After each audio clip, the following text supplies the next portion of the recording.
अंतर्राष्ट्रीय योग दिवस पर पूरे देश में योग दिवस मनाने की तैयारियां चल रही हैं। ये योग दिवस जयपुर के लिए बेहद खास हो जाता है क्योंकि राष्ट्रीय आयुर्वेद संस्थान जयपुर में इस योग दिवस को जयपुर के हेरिटेज सेंटर जंतर मंतर पे मनाने वाला है।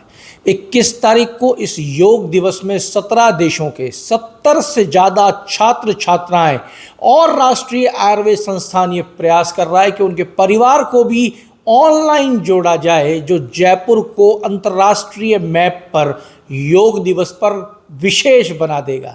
इस सब पे बात करने के लिए मेरे साथ मौजूद हैं राष्ट्रीय आयुर्वेद संस्थान के कुलपति प्रोफेसर संजीव शर्मा। सर, योग दिवस को खास मनाने की तैयारियां चल रही हैं। जी नमस्कार। और खास बना देगा, क्या तैयारी है सर? जी नमस्कार। आपने ठीक फरमाया कि अंतर्राष्ट्रीय योग दिवस जो है वो मनाया जा रहा है। 21 जून को हम उसकी तैयारियां कर रहे हैं और ज़ोर शोर से तैयारियां कर रहे हैं। मैं आपके ये ध्यान में बात लाना चाहता हूं कि अंतर्राष्ट्रीय योग दिवस के 100 दिन पहले से ही हम अपनी गतिविधियां योग के उपलक्ष्य में शुरू कर देते हैं। मुख्य उद्देश्य यही रहता है कि किस तरह से जनता तक, जन जन तक ये संदेश पहुँचे कि योग को हम अपनाएं और अपने आप को और अपने समाज को हम स्वस्थ रखें। इस वर्ष का जो थीम है वो भी सरकार ने यही दिया है कि स्वयं के लिए योग और समाज के लिए योग। तो योग अपना करके अगर हम अपने आप को स्वस्थ रखते हैं तो बहुत बड़ा दायित्व का निर्वाह हम करते हैं। जहाँ तक 21 जून को योगा जो प्रोटोकॉल केंद्र की तरफ से हमें पालन करने के लिए कहा गया है, उसका अभ्यास हम जंतर मंतर पे करेंगे। जंतर मंतर पे करने का उद्देश्य, क्योंकि संस्थान में भी हमारे पास जगह है, लेकिन जंतर मंतर का उद्देश्य ये है कि वहाँ राष्ट्रीय और अंतर्राष्ट्रीय सैलानी आते हैं और इसके साथ साथ हमारे संस्थान में 17 देशों के छात्र यहाँ अध्ययनरत हैं और उसमें भारत देश के अतिरिक्त।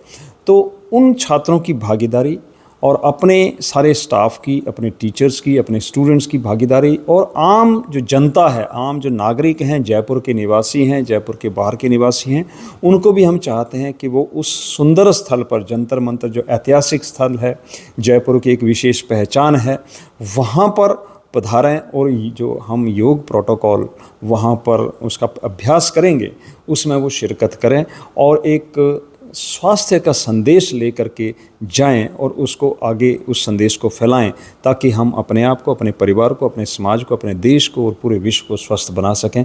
इसी के क्रम में हम ये प्रयास कर रहे हैं। सर, 70 देशों के जो छात्र छात्राएं, 17 देशों के जो 70 छात्र छात्राएं हैं जी सर, वो किस किस देश के हैं, कौन कौन से देश के हैं? देखिए, काफ़ी देशों, कुछ तो हमारे पड़ोसी देश हैं, जैसे श्रीलंका है, नेपाल है, भूटान है, बांग्लादेश है, यहाँ से छात्र हैं।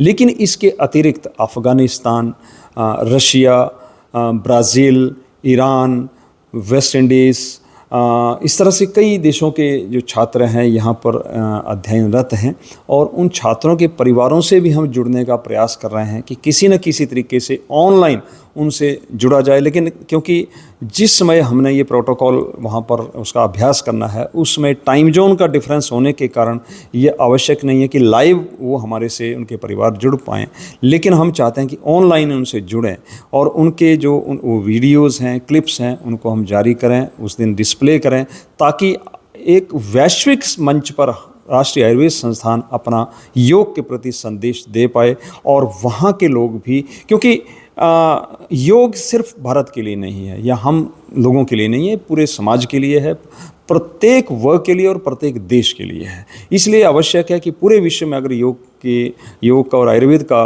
अगर हम सिद्धांतों का पालन करेंगे तो एक स्वस्थ और प्रसन्न विश्व की और देश की हम कल्पना कर सकते हैं। आपने कहा अफगानिस्तान से भी छात्र हैं, तो अफगानिस्तान से कितने छात्र हैं? अफगानिस्तान से 2 बालिकाएं हमारे पास। 2 बालिकाएं हैं? हाँ, साहब, वहाँ तो शिक्षा का ही, महिलाओं को शिक्षा मिल जाए, यही बहुत बड़ी बात है। वो बालिकाएं देश में क्या कर रही हैं? यही हमारे लिए एक बहुत बड़ी उत्साहवर्धक बात है कि अफगानिस्तान जैसा देश, जहाँ हम सभी लोग परिचित हैं कि लड़कियों के लिए शिक्षा कितनी वहाँ पर मुश्किल है, और वहाँ से 2 छात्राएँ यहाँ पर BMS में अध्ययनरत हैं और सौभाग्य से वो बहुत अच्छी तरह से पढ़ रही हैं और लगभग मेरा ख्याल अंतिम वर्ष तक पहुंच गई हैं वो, और बहुत बढ़िया तरीके से शिक्षा ग्रहण कर रही है। और उनकी जो डेडिकेशन है, और कई बार तो ऐसा एहसास होता है कि विदेशी जो छात्र आते हैं यहाँ पर इतने डेडिकेट होकर के आते हैं कि उनका आयुर्वेद के प्रति और योग के प्रति इतना लगाव होता है, जो कई बार ऐसा लगता है कि हमारे और हमारे छात्रों से भी अधिक लगाव उनमें होता है। तो ऐसे ही वो अफ़गानिस्तान की छात्राएं बहुत बढ़िया तरीके से यहाँ शिक्षा ग्रहण कर रही हैं, और हमें उम्मीद है कि वो एक बहुत बड़ा संदेश लेकर के ऐसे ऐसे देशों में जाएंगे कि वहाँ देशों को ये भी रियलाइज़ होगा, ये भी एहसास होगा कि ये सिर्फ एक सांस्कृतिक बात नहीं है, अपितु स्वास्थ्य के लिए एक बहुत बड़ी विधा है। साहब, एक आखिरी सवाल जी। विदेशी छात्र छात्राएं तो योग के लिए आकर्षित हो रहे हैं जी।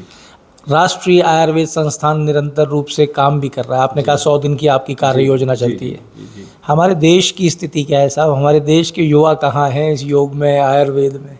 देखिए, देश की स्थिति निश्चित रूप से विचारणीय है, लेकिन चिंता सर आईसीयू वाली स्थिति है या मेडिकल टर्मिनोलॉजी में बात करें तो, या जनरल वार्ड में है? नहीं, अभी एक सौभाग्य की बात है कि आईसीयू से हम बाहर आ रहे हैं। और जब से ये जो पिछले, क्योंकि अभी हम 10वां ये अंतर्राष्ट्रीय योग दिवस मना रहे हैं, तो योग के प्रति और आयुर्वेद के प्रति ज़मीनी स्तर पर एक बहुत बड़ा परिवर्तन आया है, और लोग इसको सहज स्वीकार भी कर रहे हैं।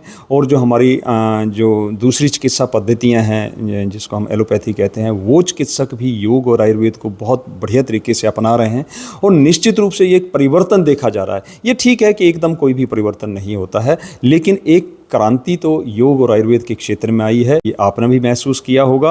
और कोरोना के बाद तो ये विशेष रूप से देखा जाने लगा है कि आम आदमी भी और पढ़ा लिखा जो तबका है वो भी आयुर्वेद और योग के प्रति बहुत अच्छे तरीके से आकर्षित हुआ है, अपना रहा है और उसका लाभ भी ले रहा है। ये हम अपने चिकित्सालय में भी रोज़मर्रा की जो ओपीडी हमारी है उसमें देखते हैं कि किस तरह से लोगों की जो रोगियों की संख्या हमारे चिकित्सालय में बढ़ रही है। इसका तात्पर्य यही है कि लोग इसको अपना रहे हैं और युवा भी योग की तरफ आकर्षित हो रहे हैं। हालांकि इस दिशा में बहुत सारे प्रयास अभी हमें करने हैं। हमें प्रत्येक व्यक्ति को जिम्मेवारी लेनी होगी कि युवाओं, जो आगे आने वाली जो पीढ़ी है, उसके भविष्य को ध्यान में रखते हुए, उनके हित का ध्यान रखते हुए उनको इस ओर आकर्षित करें, ताकि वो लोग स्वस्थ रहें, एक स्वस्थ परिवार और स्वस्थ समाज का निर्माण करें।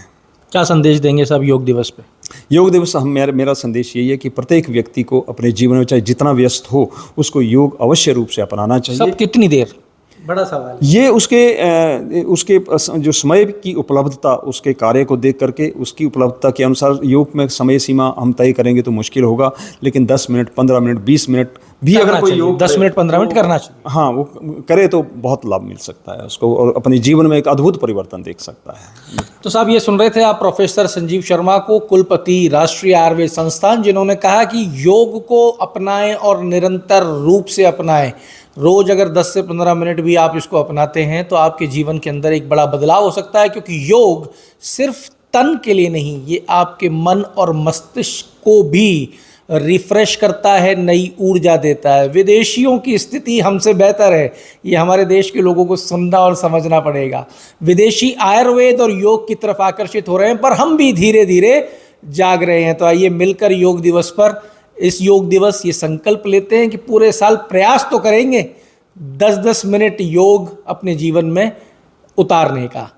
अमर उजाला के लिए जयपुर से मैं आशीष। अगर आप ये वीडियो YouTube पर देख रहे हैं तो हमारे चैनल को सब्सक्राइब करें और बेल आइकन को दबाना ना भूलें। अगर आप Facebook पर ये वीडियो देख रहे हैं तो हमारे पेज को लाइक करें।